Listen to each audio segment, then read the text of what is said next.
everybody, and welcome to Forever Rugby on Forever Sports. Lions versus the Dragons. And as a Lions fan, bonus point win. The only thing I'm thinking, after watching the performance that the Lions put together last weekend, and the book is Currie actually, by the way, I think this Lions side at home can cause havoc here. I think this Dragons side, you got hammered by. The Sharks are going to struggle this season. They are missing some big players, which is not going to help the likes of no Tane Basham, no Gonzalo Bertino, no Dan Lydiard, for example, no Kai Evans. They're missing quite a few big players, and Ollie Griffiths, for example, as well, to name a few. And I do think away from home in this ridiculous heat, I'm sitting here absolutely sweating. When I got into the car earlier, it was 37, 38 degrees. So I think this Dragon side's going to struggle in the altitude, and I think this is the perfect time for the Lions to start making a bit of a URC charge, because they are currently sitting the second best placed South African team, and if they were to win this game, they can go up to get up to sort of 19 points, which puts them firmly in that top 8 mix. So this for me is the weekend where the Lions can really start to put a bit of a cat amongst the pigeons. Excuse the pun.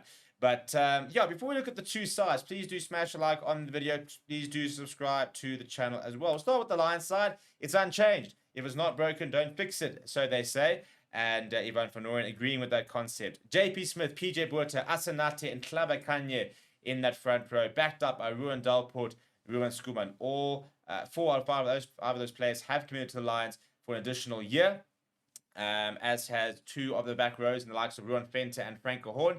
Emmanuel Tuka not re-signing, but it's a great pack.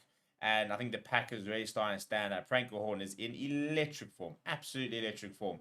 And I think that he's going to be on Bok radar next year. He can play across that back 3.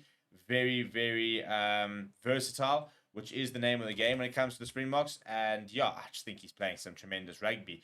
As well, Morning Vandenberg gets Nahamba as the combination. So Nahamba continuing in that 10 role, very different type of 10.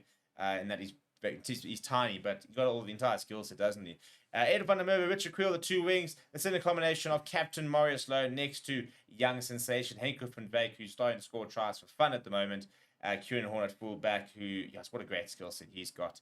And then off the bench, Jacob Asaki, Corne Free, Ruan Smith, Willem Alberts, the veteran, Henry Sergio, JC Pretorius in a 6-2 split. Jordan Henderson, Rabs Makwana are the only 2 backline players there on the bench. If we look at the Dragon side, a couple of changes, especially in the front row there. Rodri Jones and Lloyd Fairbrother come in. They will partner Bradley Roberts in that front row. And Matthew Screech continues, but George Knott and Sean Lonsdale have actually swapped jerseys. Lonsdale has gone to the flank, whilst George Knott will pack down in the second row. Harry Keddy and Aaron Wainwright complete that loose trio. The 19 combination will be Roger Williams next to Will Reid. And then you got Ashton Hewitt, Rio Dyer, 2 wings. Watch out for Rio Dyer, plenty of pace. He'll enjoy playing at the high fault and nice firm ground underneath him.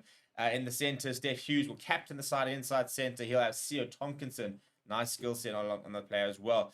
Outside, Jordan Williams comes in at full back. Off the bench for the men from Wales, it is James Benjamin, Aki Sealy, Luke Yendel, Joe Davies, Ryan Woodman, Dane Blacker, Andrew Owen, and Ewan Rosser. Yeah, again, I don't really foresee how this Dragon side beat this Lion side. I think this Lion side are much improved from last season, and I think that they can really turn this Ellis Park into a bit of sort of Fortress Ellis.